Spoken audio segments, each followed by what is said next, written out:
Matapos nating unawain kung ano ang ICC, ang tanong ngayon ay, ano ang ibig sabihin nito para sa atin bilang mga Pilipino? Welcome sa ating ICC 101 Series 8, ang finale. Ang ICC ay hindi lamang tungkol sa mga hukom, abogado at kaso. Ito ay paalala na ang bawat buhay ay may dignidad at ang bawat paglabag dito ay may pananagutan. Sa mga aligasyong may kaugnayan sa war on drugs noong panahon ni dating Pangulong Rodrigo Duterte, hinahamon tayo hindi lang na manood, kundi magtanong. Nasaan ang hustisya para sa mga biktima? Ang tunay na tanong ay hindi lang kung may mananagot, kundi kung tayo ba ay handang manindigan para sa katotohanan kahit mahirap, kahit hindi popular. Sa huli, ang ICC ay hindi lamang institusyon.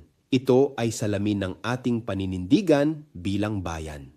Ako si Bishop Tonyo, obispong migrante sa Europa, at ito ang Damdaming Makabayan. Abangan ang susunod pang mga usaping makabayan.